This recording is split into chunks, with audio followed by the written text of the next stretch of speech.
இங்கே நான் தான் கிங்கு. இந்த படத்துடைய டைட்டில் வச்சு பார்த்தீங்கன்னா ஒரு என்ன சொல்கிறது, படையப்பா படத்தில் ஒரு டைலாக் வரும், மாப்பிள்ளை அவர் தான் ஆனால் அவர் போட்டிருக்க வேட்டி சட்டை எந்த அப்படின்வாங்க. அந்த மாதிரி இங்கே நான் தான் கிங்கு, படத்துடைய ஹீரோ நான் தான், ஆனால் டைட்டில் அவருக்கு தான் கரெக்டாக இருக்கும். ஏன்னா மதுரை அன்பின் இங்கே நான் தான் கிங்குன்றது தான் கரெக்டாக இருக்கும். ஏன்னா அவ்வளோ பவர்ஃபுல்லான ஒரு ப்ரொடக்ஷன் கம்பெனி அவங்க, கோபுரம் ஃபிலிம்ஸ். தமிழ்நாட்டுடைய சின்ன கோபுரம், அன்பு சார் அல்லல்ல குறையாத அக்ஷய பாத்திரம், திறமை இருந்தால் எவ்வளோ நாளும் அள்ளிக்கலாம். ஸோ அப்படிப்பட்ட ஒரு மனிதர் அவர். அவருக்கு இருக்க கெப்பாசிட்டிக்கு அண்டர்டேக்கரையே கூட்டின்னு வந்து அண்டர்வேர் போட்டு ஒரு கமர்ஷியல் படம்லாம் எடுக்கலாம். அவ்வளோ பவர் இருக்குது, கெப்பாசிட்டி இருக்குது. அவர் கூப்பிட்டா வருவாங்க. ஏன்னா நான் அவருடைய ப்ரொடக்ஷன் கம்பெனி, அவருடைய கம்பெனி கோபுரம் ஃபிலிம்ஸில் பார்த்துருக்கேன். அங்கே வந்து வராத ஹீரோவே இல்லை, உட்காராத ப்ரொடியூசர் இல்லை, உட்காராத டைரக்டர்ஸ் இல்லை. தமிழ் சினிமா எல்லாருமே அங்கே போய் அதை டச் பண்ணிட்டு தான் வருவாங்க. கோபுர தரிசனம் கோடி புண்ணியன்ற மாதிரி. ஸோ அங்கே அந்த கம்பெனிலேருந்து என்னை வச்சு படம் பண்ணதுக்கு முதல்ல அவருக்கு என்னுடைய மனமார்ந்த நன்றி நான் தெரிவிச்சுக்கிறேன். ஆக்சுவலாக நான் வந்து காசு கேட்டு தான் போனேன் அவர்கிட்ட, அன்பு சார்கிட்ட. சார் எனக்கு கொஞ்சம் காசு வேணும் அப்படின்னு சொல்லி கேட்டு போனேன். சபாபதிக்கு அப்புறம் நாங்கள் பழக ஆரம்பித்தோம். சபாபதிக்கு முன்னாடி பிஸ்கோத் படத்துலேருந்து எங்களோட பழக்கம், ஆனால் அதிகமாக பேச மாட்டோம். அதுக்கப்புறமா சபாபதி ஃபினான்ஸ் பண்ணார், அப்புறமா ரொம்ப க்ளோஸ் ஆனோம், ஃபோனில் ஜாலியாக பேசிகிட்டு இருப்போம். அதுக்கப்புறமா நான் காசு கேட்டு போனேன். எனக்கு ரொம்ப பிடிச்சிருச்சு அவருக்கு. என்ன சந்தானம் என்ன விஷயம்னு கேட்டார். இல்லை சார் இடம் வாங்க போகிறேன் வீடு கட்ட அப்படின்னு. அப்போ சொன்னார், எப்பவுமே வந்து கடன் வாங்கி மட்டும் வீடு வாங்குறதோ இடம் வாங்குறதோ வாங்காதீங்க, அது மாதிரி நிறைய பேர் லோல் பண்ணுறாங்க. அதனால் இந்த காசை நீங்கள் அட்வான்ஸாக வச்சுக்கோங்க, இன்னும் இடம் வாங்க என்ன வேணுமோ சொல்லுங்கள், நான் ஹெல்ப் பண்ணுறேன், நம்ம படமாக பண்ணுவோம் அப்படின்னு என் மேலே ஒரு நல்ல அபிப்பிராயத்தில் தான் இந்த விஷயத்த பண்ணார். ஏன்னா அவர் ரொம்ப சீரியஸாக, ரொம்ப டஃப்பாக, ரொம்ப வேற மாதிரிலாம் வெளியே பேசுவாங்க, இல்லை பார்ப்பாங்க. பட் நெருங்கி பழகிட்டா எவ்வளோ ஜாலியான ஆள், எவ்வளோ அன்பானவர்ன்றதை நான் சொல்லி ஆகணுன்றதுக்காக இதை சொல்கிறேன். அது மட்டும் இல்லை, ஃபோனில் பேசினாலே ஜாலியாக தான் பேசுவார். நான் அடிக்கடி ஈஷாக்கு தான் போவேன், சிவராத்திரி அது இதுன்னு போவேன். ஃபோன் பண்ணாலே கேட்பேன், சந்தானம் எங்கே இருக்க அப்படின்னுவார். சார் ஈஷாவில் இருக்கேன் சார். வரும்போது எனக்கு வாங்கிட்டு வா அப்படின்னுவார். என்ன சார் ருத்ராட்சமா விபூதியானவன், அதெல்லாம் யாருக்கு வேணும், அமௌண்ட் என்ன வாங்கிட்டு வா அப்படின்னுவார். சார் ஆன்மீகத்தில் போய் நான் எப்படி சார் அமௌண்ட் வாங்கிட்டு வரது. ஸோ இந்த மாதிரி ஏதாச்சும் ஒன்று கிண்டலாக பேசிகிட்டே தான் இருப்போம் ஃபோன் பண்ணால். அப்போ ஒரு இது மாதிரி கதை கேட்க ஆரம்பித்தார். நான் கேட்பேன், சார் என்ன சார் நீங்கள் கதை கேட்டிங்களா எப்படி இருந்துச்சுன்னு. அது ஏன் கேட்குற சந்தானம், ஃபர்ஸ்ட் ஆஃப் கேட்டுகிட்டே இருந்தேன், ஒருத்தன் ஃபோன் பண்ணான், வட்டி தரவே இல்லை, அவ்வளோதான். அதுக்கப்புறம் கதை கேட்டால் சிரிப்பே வர மாட்டுது, வெறுப்பாக இருக்குது. சரி சார், இப்படியே எல்லாரும் ஃபோன் பண்ணி கதை கேட்கும் போதெல்லாம் வட்டி பிரச்சனை வருது, அதுக்கு மேலே அவருக்கு சிரிப்பு வர மாட்டுது. அவன் கொடுக்க மாட்டான் சந்தானம், எனக்கு ரொம்ப டென்ஷன் ஆகி போச்சு. இப்போ இவன் காமெடி சொல்லிட்டு எப்படி நான் சிரிக்கிறது அப்படின்னாரு. அப்புறம் அப்படி இப்படின்னு சொல்லிட்டு ஒரு கதையை கேட்டு அந்த கதையை பண்ணலாம் அப்படின்னாரு. நானும் கேட்டேன், ரொம்ப நல்லா இருந்துச்சு சார், சூப்பர் சார், பண்ணலாம் சார் அப்படின்னு சொன்னேன். அதுக்கப்புறம் அவர் எப்பவுமே டென்ஷனாக தான் இருப்பார். எனக்கு தெரிஞ்சு இங்கே தான் இவ்வளோ நேரம் உட்காந்துருக்காரு. அவர் இது வரைக்கும் உட்காந்து ஒரு இடத்துல இவ்வளோ இதுவாக நான் பார்த்ததே கிடையாது. ஏன்னா எங்கே இருந்தோனாலும் ஃபோன் வரும். பெரிய படங்கள்லேருந்து சின்ன படங்கள்லேருந்து எல்லா இடத்துல இருந்தும் காசு கொடுக்கறது வாங்குறது அதுன்னு போயிட்டே இருக்கும். ரொம்ப டென்ஷனாக தான் இருப்பார். ஏன்னா இந்த ஃபினான்ஸ், இந்த வட்டி தொழில் அப்படின்றதே ஒரு பயங்கரமான ஒரு டென்ஷனான வேலை. ஆனால் ஒரு நாள் மட்டும் ரொம்ப ஜாலியாக இருந்தார், ரொம்ப சிரிச்சிட்டு சந்தோஷமாக இருந்தார். அப்போ நான் அவர்கிட்ட கேட்டேன், என்ன சார் எப்பவுமே டென்ஷனாகவே இருப்பீங்க, நீங்கள் ரொம்ப சந்தோஷமாக இருக்கிறீங்களே, மொத்த வட்டியும் வந்துருச்சா என்னன்னு கேட்டேன். இல்லை அப்படின்னாரு. என்ன சார் சந்தோஷம்னா, இது மாதிரி எனக்கு பேரன் பிறந்திருக்கான், என் பொண்ணுக்கு பையன் பிறந்திருக்கான் அப்படின்னாரு. பயங்கர ஹாப்பியாக இருந்தார். அப்போ எனக்கு ரொம்ப நாளாக ஒரு சந்தேகம் இருந்துச்சு. இது யார்கிட்ட கேட்கணும்னு நினச்சிட்டு இருந்தேன். சரி இவர்கிட்ட கேட்போன்னு கேட்டேன். சார் பொதுவாக கல்யாணம் ஆகி நமக்கு ஒரு பையனோ பொண்ணோ பிறந்தா அதை விட சந்தோஷம் அவங்களுக்கு ஒரு பையனோ பொண்ணோ ஒரு பேரனோ பேத்தியோ பிறந்தோ நம்ம சந்தோஷப்படுறோம், அது ஏன் சார்னு கேட்டேன். அப்போ அவர் ஆன்சர் ஒன்று சொன்னார், சந்தானம் எப்பவுமே அசலை விட வட்டியில தான் கிக் அதிகம் அப்படின்னு.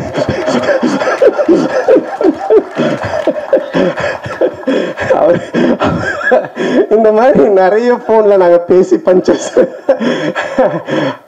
அப்ப நான் நினைச்சேன், சார் இதுக்கு நீங்க தான் கரெக்டான ஆளு, உங்களை அடிச்சுக்க ஆள் கிடையாது சார் அப்படின்னு சொல்லிட்டு. ஸோ அப்படிப்பட்ட ஒரு ஜாலியான மனிதர். ஸோ அவரோட சேர்ந்து இந்த படம் பண்ண ரொம்ப சந்தோஷமா இருக்கு. ஏன்னா படம் பண்ணும்போது அவர் சொன்னாரு, தேட்டருக்கு வர ஜனங்க படத்தை பார்த்து சிரிச்சுட்டு போன சந்தானம், காசு பணம் முக்கியம் இல்லை, அது நம்ம சம்பாரிச்சிக்கலாம் அப்படின்ட்டு ஒரு ப்ரொடியூசரா இல்லாம, ஒரு ஃபினான்ஷியரா இல்லாம, ஒரு தேட்டர் ஓனரா இந்த படத்தை எடுத்திருக்காரு. ஆடியன்ஸ் தேட்டருக்கு வரவங்க சிரிக்கணும், ரசிக்கணும் அப்படின்னு சொல்லிட்டு. அதே மாதிரி இந்த படமும் நல்லா வந்திருக்கு. இந்த படத்தை எடுக்கிற பொறுப்பை அவருடைய டாட்டர் சுஷ்மிதா அவங்ககிட்ட கொடுத்துருக்காரு. அவங்களுக்கு என்னுடைய வாழ்த்துக்கள். இந்த ஃபர்ஸ்ட் படம், அது என்னுடைய படத்து மூலமா அவங்க ப்ரொடியூசராக வர்றது எனக்கு ரொம்ப பெருமையா இருக்கு. பொதுவாக வந்து நிறைய பொண்ணுங்க பார்த்தீங்கன்னா ஆன்லைன்ல கண்டதையும் ஆர்டர் பண்ணி அப்பா காசை கறியாகிற பொண்ணுங்க இருப்பாங்க.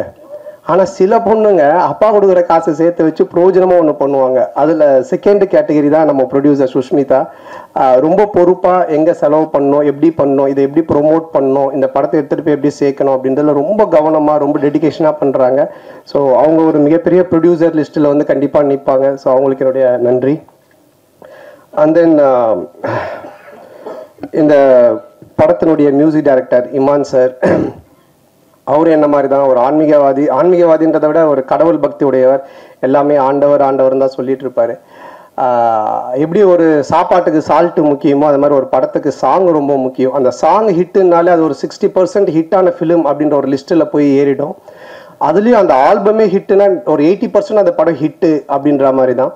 ஸோ அது மாதிரி இமான் சார் வந்து ரொம்ப அற்புதமான சாங்ஸ் போட்டு கொடுத்துருக்காரு. நான் மெலோடி ஒன்று இருக்குது அப்படின்னு சொன்னார் அன்பு சார் என்கிட்ட. அப்போ நான் கேட்டேன், சார் அதை நான் எப்படி சார் பண்ணுறது, அதெல்லாம் எனக்கு வரவே வராது சார், ஏதோ ஆடுறது அதுனா கூட பரவாயில்ல சார்னு. அப்புறம் இல்லை நீங்கள் நல்லா வரும்னு இமான் சாரும் சொன்னாங்கன்னு. இது வரைக்கும் நான் ஹீரோவாக பண்ண படங்கள்லேருந்து வேற ஒரு டைமென்ஷனில் என்னை கொண்டுட்டு போன பெருமை இமான் சாருக்கு தான் சேரும். ஸோ அவர் கொடுத்த அந்த ஒரு மியூசிக்குடைய ஒரு ஸ்ட்ரென்த்து தான் இது என்னை ஒரு மாதிரி பண்ண வச்சுது. அதை ரொம்ப பியூட்டிஃபுல்லாக கல்யாண் மாஸ்டர் எடுத்தாங்க. மற்ற 2 சாங்கும் பாபா பாஸ்கர் சார் எடுத்தாங்க. ஸோ அவங்களுக்கு இந்த நேரத்தினுடைய நன்றியை தெரிவிச்சுக்கிறேன். அதுக்கப்புறம் இந்த படத்தினுடைய ரைட்டர், நம்ம காஸ்டியூம் பார்த்தாலே உங்களுக்கு தெரியும், இது கச்சேரி கிடைக்காத கசல் சிங்கர் மாதிரி.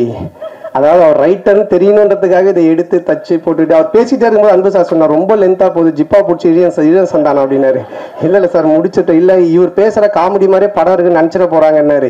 இல்லை ஆடியன்ஸ் தெளிவாக இருப்பாங்கன்னு. ஸோ அவர் எப்படி இந்த அவெஞ்சர்ஸ் படத்தில் தார் வந்து சுற்றியோடவே சுற்றுவார், அது மாதிரி ஒரு பெட்டியோடய தான் சுற்றுவார். ஆனால் நீங்கள் அந்த பெட்டி மிஸ்ஸிங் எங்கே சார், இங்கே வண்டியில் இருக்கா? ஓகே. அதுலேருந்து தான் அந்த ஸ்கிரிப்டு பஞ்சஸ் எல்லாத்தையும் எடுப்பார். நல்ல ரைட்டர். என்னன்னா அவர் பார்க்காத தமிழ் சினிமாக்களே கிடையாது, அவ்வளோ படங்களை பார்த்துருக்காரு. ரொம்ப நல்ல ஒரு கதையை, அற்புதமான கதையை இதில் கொடுத்துருக்காரு. அதுக்கு director Anand, India Pakistan director. அநேகமாக அடுத்தது உக்ரைன் ரஷ்யான்னு எடுப்பாருன்னு நினைக்கிறேன். அதுக்குள்ளே நாங்கள் ஒரு ஃபேமிலி சப்ஜெக்ட் ஒன்று பண்ணுங்க சொல்லி கூப்பிட்டு வந்திருக்கோம். ரொம்ப நல்லா டைரக்ட் பண்ணியிருக்காரு. இந்தியா பாகிஸ்தானில் ஒரு ஃபேமிலி, ஒரு எமோஷன்ஸ், அதில் காமெடி இருக்கும். அதே மாதிரி இதுலேயும் எனக்கு ஒரு எமோஷனும் வச்சுருக்காரு, ஒரு ஃபேமிலி ட்ராமாவும் அழகாக செட் பண்ணியிருக்காரு.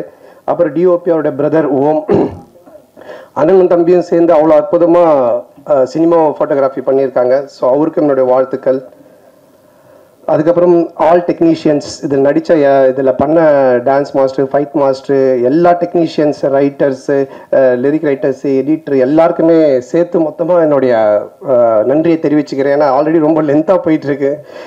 அதுக்கப்புறம் இந்த படத்தினுடைய கேரக்டர் பண்ணியிருக்க தம்பி ராமையா சார்.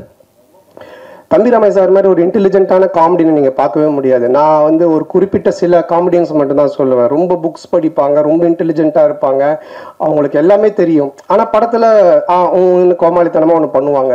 ஸோ அந்த மாதிரி தம்பி ராமையா சார் வெரி இன்டெலிஜென்ட். அவர் நிறைய படிச்சிருக்காரு, நிறைய விஷயங்கள் தெரியும். அவரோட சேர்ந்து பேசும்போது தான், அந்த ஷேர் பண்ணும்போது தான் எனக்கு ஆச்சரியமாக இருக்கும், என்னென்னா இவ்வளோ பேசுகிறீங்க, இதெல்லாம் தெரியுதுன்னு அப்படின்னும் போது சொல்லுவார். ஸோ இந்த படத்தில் வந்து எனக்கு ஒரு மாமனார் கொடுமை, மாமியார் கொடுமை பார்த்துருப்பீங்க, அது மாதிரி ஒரு மாமனார் கொடுமையில் மாட்டிக்கிற ஒரு மாப்பிள்ளை கேரக்டர் நான். ஹரிச்சந்திரனுக்கு ஹார்ட் அட்டாக் வர அளவுக்கு போய் சொல்லுவார் இந்த படத்தில். ஸோ அந்த மாதிரி ஒரு கேரக்டர் டிசைன் பண்ணி அவர் கொடுத்துருக்காங்க. அது ரொம்ப அழகாகவும் பண்ணியிருக்காரு. ஸோ இந்த படத்தில் ஒரு என்ன சொல்கிறது, ஒரு ஒரு பயங்கரமான காமெடியை தூக்கி ட்ராவல் பண்ணியிருக்காரு. இனிமே இப்படி தானுக்கு அப்புறம் எனக்கே ஒரு இது இருந்துச்சு, எனக்கும் தம்பி சாருக்கும் ஒரு நல்ல காம்போ இல்லையே, இனிமே இப்படி தான் மாதிரி ஒன்று ஒர்க் பண்ணணுன்ட்டு. அது ஆனந்த் இந்த படத்தில் ரைட்டர் சேர்ந்து எனக்கு அழகாக செட் பண்ணி கொடுத்தாங்க. அது நல்லா காமெடியும் ஒர்க் ஆகிருக்கு. ஸோ அவருக்கும் என்னுடைய நன்றி தெரிவிச்சுக்கிறேன். அப்புறம் மச்சான் கேரக்டர் பாலான்னு, ஒரு இரிட்டேட்டிங்கான மச்சான், வீட்டை விட்டு எப்படா அவன் போவான்ற மாதிரி ஒரு கேரக்டர். அதுக்கப்புறமா ஹீரோயின் நம்ம சேலத்து பொண்ணு. அவங்க ஃபர்ஸ்ட் ஸ்டார்டிங்ல எனக்கு தெரியாது, ஏதோ பாம்பேலேருந்து தான் கூப்பிட்டு வந்திருக்காங்க நினச்சேன். நான் சரியா பேசலானால இங்கிலீஷில் பேசிட்டு இருந்தேன். அப்புறம் தான் அவங்க சொன்னாங்க, சார் நான் சேலம் சார், நம்ம சேலத்து பொண்ணு சார்னாங்க. அவங்க ரொம்ப அற்புதமாக நடிச்சிருக்காங்க. ஸோ மாமனார், மச்சான், அப்புறம் ஒரு ஒரு அழகான, அதே டைமில் ஒரு குட்டி குட்டியான விஷயங்கள் பண்ணக்கூடிய ஒரு மனைவி கேரக்டரு. அதுக்கப்புறமா மேனேஜராக விவேக் பிரசன்னா பண்ணியிருக்காரு. ஸோ இவங்க எல்லாருமே அதில் இருக்காங்க. அதுக்கப்புறம் என்னுடைய படம்னாலே ஒரு ஃபேமிலி காம்போ பேக்குன்னுவாங்க. இந்த பர்கர் பீஸாலாம் வாங்கினா கூல்ட்ரிங்க்ஸு ஃப்ரெஞ்சு ஃப்ரைஸ் இதெல்லாம் தருவாங்க ஃப்ரீயாக. அந்த மாதிரி என்னுடைய படம் அப்படின்னு சொன்னாலே மாறன், சேசு, கூல் சுரேஷ், முனிஷ்காந்த் இப்படி எல்லாருமே இருப்பாங்க, ஆண்டனி, மனோபாலா எல்லாருமே. ஸோ அவங்க எல்லாருமே இதில் இருக்காங்க. அவங்களுக்கும் சரியான ஒரு கேரக்டர் எழுதி காமெடி பண்ணியிருக்காங்க. அப்புறம் கூல் சுரேஷ், யார் அவனை தடுக்குது வளர்ச்சியை? அது யாருங்க? நான் 2 பேர், அவனை விட்டுருங்க, நீங்கள் தடுக்க பாருங்க. இப்போ சொந்தமாக கட்சியெல்லாம் ஆரம்பிச்சிட்டான். அவனை ஃப்ரீயாக விட்டாலே அப்படியே இருப்பான். நீங்கள் தடுக்க தான் எதனா ஒன்று பண்ணிட்டு இருப்பான். ஸோ அவன் என்னுடைய படங்கள் எல்லாத்துலேயுமே இருப்பான், அவனுடைய நண்பன். ஸோ இதுலேயும் நல்லா பண்ணியிருக்கான். அதுக்கப்புறமா கட்ட குஸ்தி டைரக்டர் செல்லா, அவருக்கும் இந்த நேரத்திலுடைய மனமார்ந்த நன்றி. ஒரு ஹிட் படம் கொடுத்துட்டு, காமெடி ஜானர் படம் கொடுத்துட்டு, இதுலேயும் டிஸ்கஷனில் உட்காந்து நிறைய காமெடி சீன்ஸுக்கெல்லாம் ஒர்க் அவுட் பண்ணி கொடுத்தாரு. ஸோ அவருக்கு என்னோட மனமார்ந்த நன்றி. அப்புறம் இந்த படத்தில் ஒர்க் பண்ண அனில், மலையன் கோபி, செந்தில் சார் மற்றும் அந்த டீம், ப்ரொடக்ஷன் டீம் எல்லாருக்குமே என்னுடைய மனமார்ந்த நன்றி தெரிவிச்சுக்கிறேன். இப்போல்லாம் நீங்கள் பார்த்தீங்கன்னா, இப்போ இந்த படமே பார்த்தீங்கன்னா 90s கிட்ஸை பேஸ் பண்ணி தான் எடுத்திருக்கோம். என்ன விஷயம் அப்படின்றத நீங்கள் பார்த்தீங்கன்னா, உலகத்திலே 2 பிரச்சனை உள்ள ஆளுங்க தான் இருக்காங்க. ஒன்று, ஏன்டா கல்யாணம் பண்ணோம் அப்படின்னு வாழ்கிற ஒரு குரூப்பு, எப்படா எங்களுக்கு கல்யாணம் ஆகும் அப்படின்னு வாழ்கிற ஒரு குரூப்பு. இந்த 2 பேருடைய மனநிலையை பேஸாக வச்சு இதில் காமெடி பண்ணி தான் இந்த படமே எடுத்திருக்கோம். ஸோ இன்றைக்கி ரொம்ப கன்ஃபியூஷனாக தான் இருக்காங்க யங்ஸ்டர்ஸ் எல்லாருமே. அப்துல் கலாம் ஐயா சொன்னாங்க கனவு காணுங்க அப்படின்னு. ஆனால் இன்றைக்கி இருக்க பசங்க ட்ரீமை பற்றி எங்கே யோசிக்கிறாங்க? ட்ரீம் 11 எந்த டீமு காசு கட்டினா காசு வருன்றதை பற்றி தான் அதிகமாக யோசிச்சுன்னு இருக்கானுங்க. ஸோ அதுக்கப்புறமா வாழ்க்கையோட ஸ்டேட்டஸை பற்றியே யோசிக்கிறதுல, வாட்ஸ்அப்பில் என்ன ஸ்டேட்டஸ் போட்டால் நம்ம கெத்தாக இருக்குன்னு தான் யோசிச்சுட்டு இருக்காங்க. இப்பட்ட ஒரு மனநிலையில் இன்னைக்கு இருக்க ஒரு சுச்சுவேஷனில் இருக்கிற ஒரு 90s கிட்ஸ் ஆகட்டும், இல்லை 2K கிட்ஸ் ஆகட்டும், இவங்களோட லைஃப் ஸ்டைல் எப்படி இருக்கும் அப்படின்ற ஒரு பேஸ் தான் இந்த படத்தினுடைய கதையே. ஸோ இதை ஒரு ஃபேமிலி ட்ராமாவாக ரொம்ப அற்புதமாக பண்ணியிருக்கோம். நிச்சயமாக 2 hours நீங்கள் தேட்டரில் வந்து படம் பார்க்கும்போது போர் அடிக்காது. இப்படி ஒரு குடும்பமா அப்படின்னு நீங்கள் பார்த்து சிரிக்கிற மாதிரி தான் இந்த படம் இருக்கும். ஸோ இந்த படத்தை May 10th அன்னைக்கு தேட்டரில் வந்து ஃபேமிலியோடு பார்த்து ஜாலியாக என்ஜாய் பண்ணுங்கள். 2 hours டெஃபினட்டாக சிரித்து என்ஜாய் பண்ணுவீங்க, அதில் எந்த டவுட்டுமே இல்லை. ஹாரர் ட்ராமா பண்ணியிருக்கேன், Vadakkupatti Ramasamy social drama, first time family drama. ஒரு மேரேஜான ஒருத்தன், ஒரு மாமனார், மச்சான், ஒய்ஃபு, மேனேஜர், இந்த டார்ச்சரில் அவன் என்ன மாதிரிலாம் வாழ்கிறான் அப்படின்றது எனக்கே ஒரு புதுசான ஒரு விஷயந்தான். ஸோ லாஜிக்கை மறந்துட்டு மேஜிக் தான். வந்து 2 hours நல்லா சிரிக்கலாம், வந்து பார்த்துட்டு என்ஜாய் பண்ணுங்கள். அப்புறம் இந்த எல்லா படத்துக்கும் எனக்கு தொடர்ந்து சப்போர்ட் பண்ணிட்டு இருக்கிற பத்திரிகை ஊடக நண்பர்கள் மற்றும் என் உயிரினும் மேலான என் அன்பு சொந்தங்களாகிய ரசிகர் மன்றங்கள் வச்சிருக்க அனைவருக்கும், MKS குமரல் அவர்களுக்கும் இந்த நேரத்தோட மனமார்ந்த நன்றி. மற்றும் என்னோட டீம் முருகன், ஆனந்த், சேது, குணா மாம்ஸ், விஜய், சுந்தர், ரமேஷ், ராஜ், பரத், கிஷோர், அப்புறம் என்னுடைய makeup artist Khushi and hair stylist Gagan and Mahesh, Ilango, Bharath, Ashok, Anand, வாசண்ணா எல்லாருக்கும் இந்த நேரத்தோட மனமார்ந்த நன்றி தெரிவிச்சுக்கிறேன். ரொம்ப நன்றி. தேங்க்யூ. தேங்க்ஸ். நீங்கள் சாதாரணமாகவே படம் 2 ஹீரோயின் 3 ஹீரோயின் அப்படி இருக்கும். இந்த படம் இங்கே நான் தான் கிங்குன்னு வச்சுருக்கீங்க. கிங்குக்கு ஒரே ஒரு ராணி. எனக்கு ரொம்ப வருத்தமாக இருக்குது. என்ன காரணம்? அந்த படத்தையும் ஒன்றும் காட்டல நீங்கள். அந்த ஒரு டைட்டில், அந்த சாங் நீங்கள் பார்க்கலையா? இல்லை, 2-3 பேர் வராங்க, ஆனால் ஹீரோயின் ஒருத்தங்க இல்லை. அந்த சாங் பார்க்கல நீங்கள்? மாயோனே, உங்களுக்காக தான் எல்லா படத்தையும் இதே கேள்வி கேட்குறீங்க. நம்ம தேவராஜ் அண்ணன் வந்து அப்படியே மீனாட்சி சார் மேலே தலையை வச்சு சாஞ்சிட்டார் அந்த பாட்டில். அப்படி எமோஷனல் ஆகி ஒரு மாதிரி ஆகிட்டாரு. நீங்கள் என்ன இன்னும் நான் எனக்குள்ளாரே சாஞ்சிட்டேன், அவ்வளோ பிரமாதமாக இருந்தது. 2-3 ஹீரோயினை போட்டு எடுக்கலாம். யார் காசு போடுறது? ப்ரொடியூசரு. இதுக்கப்புறம் அந்த மாதிரி கதை அமைச்சா கண்டிப்பாக எடுக்கலாம். அப்புறம் நீங்கள் வந்து ஒரு காமெடியானா ஜோக்கராக இருந்துட்டு இன்னைக்கு நான் தான் கிங்கு அப்படிங்கிற அளவுக்கு வளர்ந்துருக்கீங்க. இந்த வளர்ச்சி இந்த அஜித் பில்லாவிலேயே சொல்லுவார், நான் ஒரு இதாக பார்த்து செதுக்கி வளர்ந்தேன் அப்படின்ட்டு.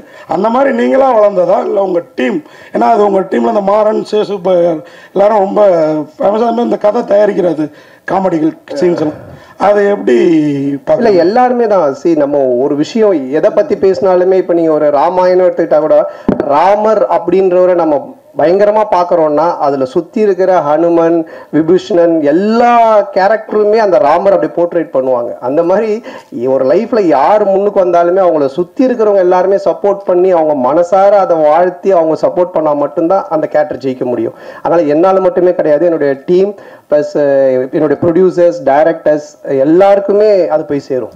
சந்தானம் சார், மாமனாரை வந்து அப்பா மாதிரி அப்படிம்பாங்க.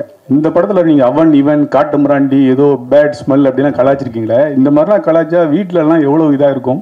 இல்லை, இந்த மாதிரி மாமனார் இருக்கிறவங்களாம் கைத்தட்டி ரசிப்பாங்க. ஏன்னா நீங்கள் இந்த படத்தில் மாமனாரை பார்த்தீங்கன்னா தான் தெரியும். ஃபஸ்ட்டு நானும் மாமனார் அப்படின்னா தான் பேசிகிட்டு இருப்பேன். அப்புறம் பண்ண அது வந்து அந்த கேரக்டருக்கான ஒரு மரியாதை தான் அது.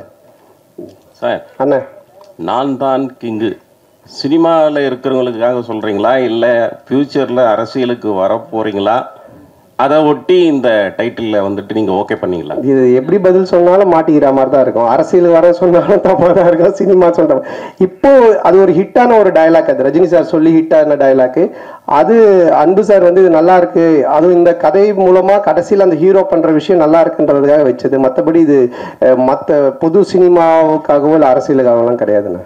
சார் அது மாதிரி இந்த டயலாக் ஒன்று வருது இல்லை, இங்கே வந்து நடிகர் சங்க கட்டடம் கட்டிட்டு தான் விஷால் கல்யாணம் பண்ணிக்கிற மாதிரி சிங்கிளாக சுத்தனா சிம்பும் இல்லை.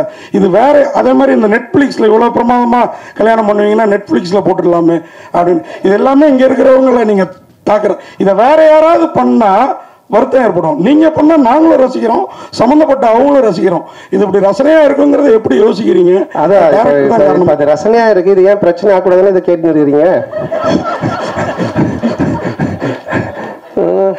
அடுத்தது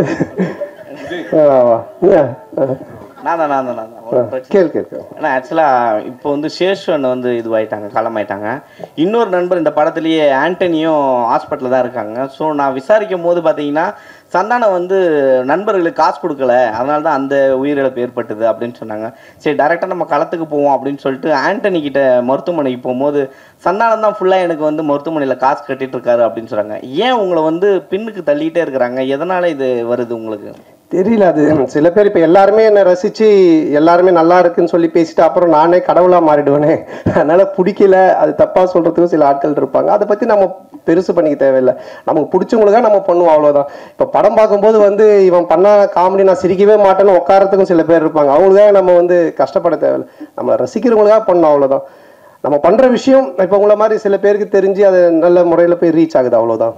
இப்போ டைட்டில் வரும்போதெல்லாம் பார்த்தீங்கன்னா இப்போ தொடர்ந்து இனிமே இப்படி தான் அப்படின்னு வச்சிங்க, அதுக்கப்புறம் டிடி ரிட்டர்ன் 10 வருஷத்துக்கு முன்னாடி வச்ச டைட்டில் அது இப்போதான் தொடர்ந்து. இல்லை நான் தான் நீங்கள் கிங்குன்றீங்க, நீங்கள் காமெடியில் கிங்கா இல்லை அடுத்தது ஹீரோக்களில் கிங்காக போகிறீங்களா? இல்லை, அதுதான் நான் பதில் சொன்னேன். இப்போ இந்த படத்தினுடைய கதைக்கு தான் கிங்கு. இது வந்து பொதுவாக நம்ம எதுவுமே எடுத்துக்க வேண்டாம். அவங்க மாயோனே சாங் போடும்போது நீ எழுந்து வந்து ஆடலான்னு அதை நான் பார்த்துட்டு தான் இருந்தேன். அதெல்லாம் மறைச்சிட்ட பத்தியா? சந்தானம் ப்ரோ, அந்த ரன்பீர் கபூர் படம் மட்டுமே பார்க்குற ஆலியா பாட்டியை கண்டுபிடிச்சி நடிக்க வச்சது நீங்கள் தானே? அந்த டயலாக் அவங்க சொன்னதுக்கு அப்புறமா அது தோணுச்சு, சரி ஆலியா பாட்டுன்னு சொல்லுவானா ஆலியா பாட்டின்னு சொல்லி ஒரு விஷயம் பண்ணலாம் அப்படின்னு சொல்லி. இல்லை, அது கரகாட்டக்காரன் படத்தில் வர்ற மாதிரியா இல்லை எதேச்சியா அமைஞ்சதா? இல்லை, எதர்ச்சி அமைஞ்சது தான். Okay, thank you. அன்பனாக்கு ஒரு கேள்வி. ஆனால் நீங்கள் மகளை வந்து தயாரிப்பாளர் ஆகிட்டீங்க. உங்கள் மருமகனுடைய மேரேஜ் பிக்சர்ஸில் பார்த்தது தான், நேரில் என்ன பார்க்கல. அவரே ஒரு ஹீரோ மாதிரி தான் இருப்பார். அவர் ஹீரோவை லான்ச் பண்ணுற ஐடியா ஏதாவது இருக்கா? நீங்கள் முதல் போட்டீங்கன்னா ஆரம்பிச்சிருவோம். சந்தானண்ணே, உங்களுக்கு நீங்கள் படத்தில் டைலாக் ஒன்று சொல்லியிருப்பீங்க, விஷால் சாரையும் சிம்பு சாரையும் சொல்லியிருப்பீங்க. முரட்டை சிங்களா சுற்றுறது 3 பேர் தமிழ் சினிமாவில். எஸ்ஜே சூர்யாவும் இருக்கார், ஏன் அவர் விட்டுட்டீங்க? ஏன்னா அவர் கூட நீங்கள் ட்ராவல் பண்ணியிருக்கீங்க. இல்லை, இவங்க 2 பேரும் வந்துட்டு இப்போ ரீச்சிலுக்காக 2 ரொம்ப க்ளோஸ் டு என்னுடைய ஃப்ரெண்ட்ஷிப்பில் ரொம்ப க்ளோஸில் இருக்காங்க. அதனால அவங்க பேர் டக்குன்னு ஞாபகம் வந்ததுனால பண்ணோம். என்னன்னா இப்போ எப்பவுமே வந்து நீங்கள் சந்தானம் சார் வந்து ஒரு டீம் எடுத்தாருன்னா எல்லாரையும் கலெக்ட் பண்ணி மொத்தமாக ஒரு என்ன சொல்லுவாங்கன்னா ஒரு சீட்டு கட்டு மாதிரி சரி ராஜா ரான்னு எல்லாமே இருக்கும். இதில் வந்து சில பேர் மிஸ் பண்ணதா சொல்கிறாங்க, அது உண்மையா? யார் மிஸ் பண்ணாங்க? இப்போ உங்கள் டீமில் 2 பேர் 2-3 பேர் மிஸ் ஆகிட்டாங்க, அதை பற்றி கேட்குறேன். நடிக்கிறது இல்லை சொல்கிறீங்களா? இறந்துட்டாங்க. ஓகே. அது உடல்நலக்குறைவு, அது சில பேருக்கு அது மரணம்ன்றது நம்ம கையில் இல்லை, எப்போ யாருக்கு என்ன நடக்கும்னு தெரியாது. பட் இருக்கிற வரைக்கும் ஆரோக்கியமாக வாழ்றதுக்கான விஷயங்களை நம்ம பார்த்துக்கணும், அவ்வளோதான். அது தவிர வேறு எதுவும் ஒன்று இது பண்ண முடியாது. தயாரிப்பாளர் மேடத்துக்கு ஒரு கேள்வி. சுஷ்மிதா மேடம், உங்கள் அப்பா வந்து நிறைய அனுபவசாலி. முதல்ல நீங்கள் படம் எடுக்கும்போது இதெல்லாம் செய்யணும், இதெல்லாம் செய்யக்கூடாது, எப்படி படப்பிடிப்பு நடக்கணும், என்ன அட்வைஸ் கொடுத்தாங்க? உங்களுக்கு அடுத்து யாரை வச்சு படம் பெரிய பட்ஜெட்டில் தயாரிக்கணும்னு ஆசை இருக்குது? எனக்கு அவர் கண்டிப்பாக ஒரு இன்ஸ்பிரேஷன். நான் கிட்டத்தட்ட ஆஃபீஸ்லேயே தான் வளர்ந்தேன். ஸோ ஒவ்வொன்றையும் நான் கற்றுக்கிட்டு தான் வந்துட்டுருக்கேன். அண்ட் பெரிய படம் சின்ன படம் இல்லாமல் மக்கள் என்ஜாய் பண்ணுற மாதிரி படம் எடுக்கணும்னு தான் என்னோட ஆசை. ரெண்டுமே இருக்கணும் எனக்கு. சார் இமான் சார் உங்களால் பல ஹீரோக்கள் வளர்ந்தாங்க. சந்தானம் சார் ஓரளவு வளர்ந்த ஹீரோ. இன்னும் அவர் வளர்றதுக்கு இந்த பாட்டு இதுவாக இருக்குது. தொடர்ந்து உங்கள் 2 பேரோட ட்ராவல் தொடர்ந்து இருக்குமா? அடுத்தடுத்த படங்களில் வேறு எதுவும் கமிட் ஆகிருக்கீங்களா 2 பேரும்? அவர் படத்தில் நீங்கள் எதுவும்? இல்லை, இப்போதைக்கு ஒன்றும் பேசல சார். பட் நிச்சயமாக அதுக்குண்டான சரியான கதைகள் அமையும் போது நிச்சயமாக பண்ணுவோம் சார். இதுவே ரொம்ப லாங் டைம் வெயிட் தான். அதுக்கு பிறகு தான் அதை பண்ணியிருக்கோம். நிச்சயமாக கூட சேர்ந்து மறுபடியும் ஒர்க் பண்ணுவோம் சார். சந்தானம் சார், நீங்கள் எப்போதுமே ஆண்களை அது என்ன மாதிரி ஆள்லாம் ரொம்ப கவர்ந்துடுவீங்க உங்கள் டைலாக் இதில். இந்த படத்தில் பெண்களையும் கவர்னுங்கிறது தான் அந்த பாடலில் பிங்க் கலராக ஃபுல்லாக. ஏன்னா பெண்களுக்கு பிடித்த கலர் பிங்க் கலரும்பாங்க. அதுதான் காரணமா? நல்லா இருந்தது, 3 பாட்டுமே நல்லா இருந்தது. அந்த பாட்டு இந்த கேள்வியெல்லாம் உங்களுக்கு எங்கேருந்து தோணுது? முதுகுல இருந்தா, மூளையில இருந்தா? விடிய காலையில் 4 மணிக்கு இன்னைக்கு சந்தானம் சார் போஸ்ட் பண்ணிட்டு நம்ம வந்து கேள்வி அப்படி உட்காந்து யோசிச்சது. விடிய கால பிரம்மமுகத்தில் உட்காந்து எழுது பிங்க் கலர்னா பொண்ணுங்களுக்கு பிடிக்காதான் போட்டு அது இங்கே வந்து மற்ற கேள்வி எல்லாம். நன்றி நன்றி. சொல்ல அது காஸ்டியூம் டிசைனர்ஸ் கொடுக்குறது தான். இன்னைக்கு கூட பார்த்தீங்கன்னா இந்த கோட்லாம் போட்டிருக்கேன். வெயிலுக்கு எனக்கு கோட்டு போடவே பிடிக்காது. காஸ்டியூம் டிசைன் இல்லை போடுங்க நல்லா இருக்கும் அப்படின்னாங்க. அதனால காஸ்டியூம் டிசைனரோட வேலை அது பண்ணணும். கானா பாட்டுனா நீங்கள் வந்து கலக்குவீங்க, டான்ஸ் கின்ஸ்லாம் பர்ஃபார்மன்ஸ் இப்போ ஹெவி ஆகிடுச்சு. இப்போ ரொமான்டிக் வரும்போது எந்த மாதிரியான இதெல்லாம் எஃபெக்ட்லாம் எடுத்தீங்க? அந்த மூடு அதான் ரொம்ப கஷ்டமாக இருந்துச்சு ஃபஸ்ட்டு எனக்கு அது வரவே இல்லை. நான் சாங்கே சார்ட்டு சொன்னேன், சார் ரிமான் சார் என்ன சார்னா அன்பு சார்ட்டே சொன்னேன். அன்பு சார் தான் சொன்னாங்க, இல்லை ஒரு சாங் இது மாதிரி பண்ணலாம் அப்படின்ட்டு. அதுக்கப்புறமா கல்யாண் மாஸ்டர் தான் பண்ணாங்க. அது ஃபஸ்ட்டு எனக்கு ஒரு மாதிரி என்னை அப்படியே ரஃப்பாக நடக்க வச்சு தான் எடுத்தாங்க. நீங்கள் முறைச்சிக்கிட்டே நடங்க, நீங்கள் எதுவும் பார்க்க வேண்டாம் அப்படின்னு தான் எடுத்தாங்க. அப்புறம் அது கொஞ்சம் இன்க்ரீஸ் ஆகி ஒரு மாதிரி அப்படி எடுத்துட்டாரு. அது வந்து கண்டிப்பாக கல்யாண் மாஸ்டர் தான் அதை சொல்லணும். ஏன்னா எனக்கு அது பிடிக்கவே பிடிக்காது, இந்த ரொமான்டிக்காக பார்க்கறது, அப்படியே ஃபீல் பண்ணுறது, எட்டி பார்க்கறது இதெல்லாம். பட் இந்த பாட்டில் அதை அப்படியே கொண்டு வந்தாங்க. அது இப்போ பார்க்கும்போது அந்த மியூசிக்கு சாருடைய அந்த மேஜிக்கில் பார்க்கும்போது அது பயங்கரமாக இருக்குது. ஸோ அதனால் அது ஒரு மியூசிக் மேஜிக் தான் அது. இல்லை உங்கள் மேடையில் எப்பயுமே கூல் சுரேஷ் வந்து அடிக்கடி இருப்பார். உங்கள் படத்தை வந்து ஃப்ரீயாக ப்ரமோஷன் பண்ணுவேன்னு சொன்னார். இதுக்கு முன்னாடி இதை காசு கொடுத்தீங்களா, இல்லை சிங்கப்பூருக்கு நீங்களே காசு போட்டு அனுப்பி விட்ருவீங்களா? இல்லை, இப்போ அவனை பற்றி பேச சொல்லி அவன் தானே உனக்கு சொன்னான். சம்பந்தமே இல்லாமல் திடீர்னு சந்தானம் சார் நேத்தி ஸ்டார் படத்தோட ப்ரெஸ் மீட் அங்கே வந்து கவின் பேசுகிறோம். அந்த படத்தோட ட்ரெய்லரும் நல்லா ரீச் ஆகிருக்குது. அங்கே ப்ரெஸ் மீட்டில் நாங்கள் கேட்டப்போ உங்களுக்கு இந்த பெண் வருஷம் யார் ரோல் மாடல்ங்கிற மாதிரி ஒரு நிருபர் கேட்டார். அப்போ அவர் சொன்னார் கரீனா சோப்ரா அப்படின்னு சொல்லிட்டு.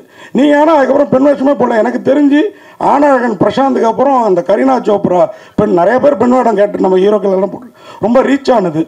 ஏன் அதுக்கப்புறம் அதை பண்ணல? உங்களுக்கு ரொம்ப ஆப்டாக இருக்கும். பண்ணுறேன் நான் கண்டிப்பாக. கதை அமையணும் இல்லை சார், கதை அமைஞ்சாதான் கரெக்டாக பண்ண முடியும். ஏதாச்சும் ஒரு லேடி கேட்டப்பில் ஒரு கதை ஏதாச்சும் வந்தால் கண்டிப்பாக டெஃபினட்டாக பண்ணுறேன். ஹீரோயின் மேடம் உங்களுக்கு ஒரு கேள்வி அண்ணன் கேட்டுறாரு. அந்த மைக்கை கையில போட்டு கட்டினா இருப்பா, அவர் யாருக்குமே தர மாட்டேன். ஒளிச்செல்லாம் வச்சுட்டு பேசிட்டு மேடம். இல்ல இல்ல எல்லாரையும் கேட்கணும்ல, வச்சுக்கிறீங்க. அதான் இதே சரி எனக்கு நடந்தது. அதனாலதான் இப்போ ஹீரோயின் மேடம் நீங்க சொன்னீங்க சந்தானா சார் ஃபர்ஸ்ட் இங்கிலீஷ்ல பேசிட்டு இருந்தாரு, அப்புறம் ஒரு வாரம் கழிச்சு தமிழ்ல என்னையும் கலாய்க்க. அவர் கலாய்ச்சதுல என்ன பயங்கரமா பங்கமா இருந்தது. அது மட்டும் இல்லை, ஆக்சுவலாக அந்த மால் சாங்கில் வந்து ஒரு விக் ஒன்று வச்சுருந்தோம். அந்த விக் வந்து ரொம்ப அன்கம்ஃபர்டபுளாக இருந்தது. அதில் வந்து நான் ஆக்சுவலாக அதில் ஏதாவது க்யூட்டாக பண்ண சொல்லி கேட்டிருந்தாங்க. சரி, நான் கான்ஃபிடென்ஸை வரவழிச்சு நான் அப்படியே செட்டுக்கு வரேன். சரி, நம்ம க்யூட்டாக தான் இருக்கும், அந்த விக்கில் கேவலமாலாம் இல்லை அப்படின்னு நினச்சிட்டு நான் வந்தேன். சார் வந்தோடனே நல்லா அமெரிக்கன் பிச்சைக்காரி மாதிரியே இருக்கு அப்படின்னு. அது வந்து இருந்த கொஞ்சம் கான்ஃபிடென்ஸும் காலி ஆயிடுச்சு. இல்லை, அது ஆக்சுவலாக ஒரு பார்பி டால் ஒரு லுக் ஒரு ஃபீல் ஒன்று பண்ணாங்க. இவங்க இஷ்டத்தை கட் பண்ணிட்டாங்க. கட் பண்ணி கண்ணாமண்ணான்னு வச்சு கொண்டு வந்தாங்க. அதனால் இது பண்ணோம். ஆனால் அது மாதிரி தான் வேணும், ஒரு டிஃப்ரெண்ட்டான லுக்கில் வந்து பண்ணுற மாதிரி. சந்தானம் சார், இன்றைக்கி அவங்க ஒரு 3 வருஷத்துக்கு முன்னாடி உங்களுக்கு வந்து அனுஷ்கா மேலே தான் ஒரு ஆசை, அவங்களோட நடிக்கணும்னு சொல்லியிருந்தீங்க. நீங்கள் அனுஷ்காவோட நடிக்கணும் ஆசை சொல்லுங்கண்ணே. நீங்க மாத்தி அனுஷ்கா மேல ஆசை அப்புறமா நடிக்கணும் சொல்றீங்க. அவங்களோட வந்து ரொம்ப நேரம் யோசிச்சிருந்தீங்களே இந்த கேள்வி. நீங்க சொன்னது இது. அப்போ நான் கேள்வி கேட்டப்ப சொன்னீங்க அனுஷ்கா மேல ஆசை நடிக்கணும், அவங்களோட நடிக்கணும்னு. ஓகே ஓகே, நாம அந்த ஆசை இன்னும் நிறைவேறல. அது ஏன் உங்களுக்கு? இல்லை என்னன்னா நடிச்சிருக்கேன் அனுஷ்காவோட வந்துட்டு 2 படம் தெய்வ திருமல் நடிச்சிருக்கேன். அப்புறம் அவங்களோட ஃபர்ஸ்ட் படமே 2 நான் தான் நடித்தேன். பட் ஹீரோயினாக என்ன கேட்டிருப்பாங்க, அதனால் அவங்களோட நடிக்கணும்னு சொல்லியிருப்பேன். கதை அமையணும்னா கதை அமையணும், அந்த கேரக்டர் கிடைக்கணும், இது எல்லாமே இது பண்ணணும். ஸோ அது கதை தானே எல்லாமே. நம்ம திடீர்னு நடிக்கணும்னு சொல்லி கூப்பிட்டு நடிக்க வைக்க முடியாது இல்லைங்களா? சந்தானம் சார், ஆன்மீகத்தில் நீங்கள் நல்ல வெளிப்படையாக சொல்லுவீங்க. நிறைய பேர் சாமி கும்பிடுவாங்க, வெளியே சொல்ல மாட்டாங்க. நான் ஆன்மீகவாதி, நான் கோயிலுக்கு போகிற நல்லா சொல்லுவீங்க. உங்கள் லைஃப்பில் ஆன்மீகம் வந்து எந்த அளவுக்கு லைஃப்பை பண்படுத்துது? அப்புறம் இன்னொன்று முக்கியமாக, ஈசா போனேன், அவர் வந்து பணம் கேட்டார்னாரு, வாங்கி கொடுத்தீங்களா இல்லையா? அது சும்மா காமெடி சொன்னது, இதை நீங்கள் தம்னைலாம் போட்டு விட்டுறாதீங்க. அப்புறம் சத்குருட்டு ஃபோன் வரேன், ஏன்டா என்னை பற்றிலாம் பேசிட்டு இருக்காடின்ட்டு.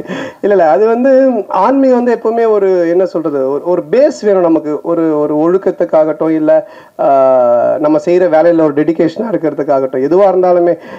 எனக்கு தெரிஞ்சு நீங்கள் என்னுடைய ப்ரெஸ் மீட், என்னுடைய படம் எல்லாமே பார்த்துருக்கீங்க, வந்திருக்கீங்க, பேசியிருக்கீங்க. சந்தோஷமாக இருப்போம், ஜாலியாக இருப்போம். படமாக அது மாதிரி தான் நான் எடுக்கிறேன். இதுதானே ஒரு மனுஷனுக்கு வேணும். எப்பவுமே ஏதோ ஒன்று யோசிச்சுன்னு, நகத்தை கடிச்சின்னு, சிந்திச்சுக்கிட்டு, சோகமாக இருந்துக்கிட்டு, பேசும்போது ஏதோ ஒன்று பண்ணிட்டு இல்லாமல் சந்தோஷமாக இருக்கும்ல. இப்போ கொஞ்ச நேரம் இங்கே 1/2 மணி நேரம் பேசலாம், எல்லாம் சிரிச்சு சந்தோஷமாக இருக்கும். இதுதானே பேஸ்.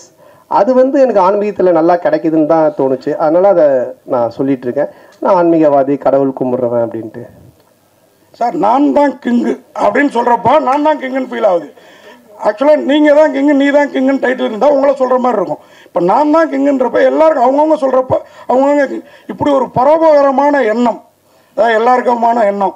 அதனால தான் அன்புச்செழியன் சாரும் வந்து அவங்க பொண்ணை அந்த படத்தில் வந்து ப்ரொடியூசராக இன்ட்ரடியூஸ் பண்ணாங்களா, அவங்களும் நான் தான் கிங்கு அப்படிங்கிற எண்ணத்தில். ஆமாம், இது நம்ம படம் பார்த்து ஒரு ரிவ்யூ சொல்கிறாங்கல்ல, அவங்களும் நான் தான் கிங், அவங்க சொல்கிற ரிவ்யூ வச்சது. அந்த மாதிரி ஒரு எல்லாருமே அவங்க தொழிலில் சொல்கிறத, இப்போ இவர் சொல்ல 2 தடவை நான் தாங்க கிங் அப்படின்னு, அந்த மாதிரி தான் அது.